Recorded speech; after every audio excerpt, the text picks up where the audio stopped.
Steno Wale Babu welcomes you. Shorthand dictations in male and female voice from all sources like magazines, speeches, and editorials at various speeds up to 120 WPM for various departments like SSC, DSSB, CRPF, Delhi Police, etc. Please like, share, and subscribe the channel. Thank you. Exercise number 20. I wish to thank my fellow countrymen for the confidence reposed in me and for affection and goodwill they have shown me not only as president but indeed all through my public life covering a span of over 50 years. As you are all aware, during my term as president, it fell to my lot to examine and decide constitutional issues the like of which none of my predecessor has been called upon to face. Constitutional experts may have differences of opinion about the correctness of some of my decisions, but the people, by their verdict, approved of the way I had dealt with the situation, having regard to the background against which the general elections to the Lok Sabha in January 1999 were conducted. I felt a special responsibility in the matter and was anxious to ensure that elections should be free, fair, and peaceful. It gave me immense satisfaction that the governments at the center and in the states and administration at all levels, both in the center and in the states, ensured that the elections conducted were as free and fair as were earlier. While the lamp of democracy has been extinguished in some countries around us, we have reason to feel pleased that we have adopted and have been following the democratic system of government. Our people have made it clear beyond doubt that they will not accept abrogation and abridgment in human rights and freedom and have shown their clear preference for the democratic system. Democratic form of government is ruled by reason, and by persuasion we should always endeavor to arrive at as much of consent as possible. The voice of the minority and the voice of the opposition, which too represents a sizable section of the people, should be heard and given all possible consideration. The opposition, on its part, has to be reasonable and constructive in its approach. Whichever party may be in power, there must be an opposition that can expose the mistakes and misdeeds of the ruling party, so that the latter, at any moment of providing an alternative to the party in power, is the only safeguard against misrule. It is a matter of regret that over the years a united opposition which can provide an alternative to the party in power has not evolved. In the absence of a strong opposition, work of the government is not challenged.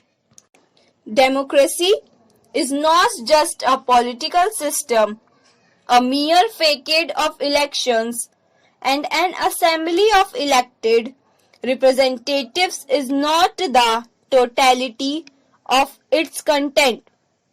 It is essentially civilized conduct of human relations and affairs, restraint and moderation, understanding and accommodation, decency and uprightness are the basic values that go to build a sound democratic system. If we ponder over the country's political scenario and examine how far our conduct of public affairs is inspired by these qualities, we can have little cause for satisfaction. As I have said, our people have shown a clear preference for the democratic system.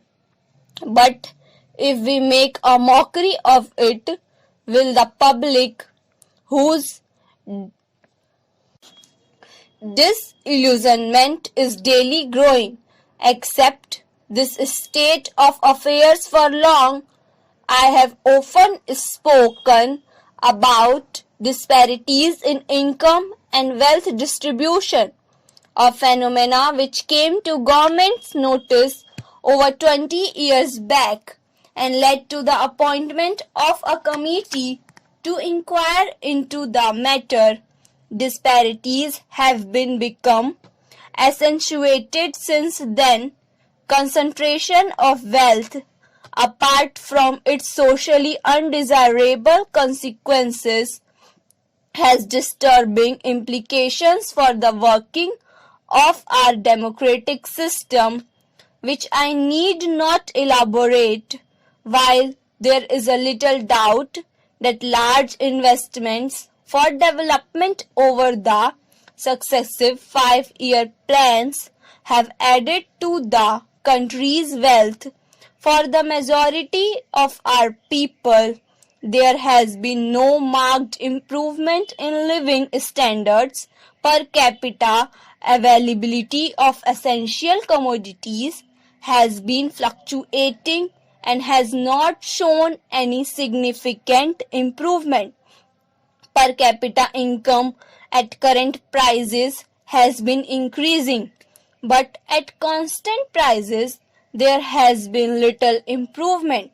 That the cost of living has relentlessly been going up is borne out by the government's own action in increasing the rates of dearness allowance twice or thrice in the course of a year.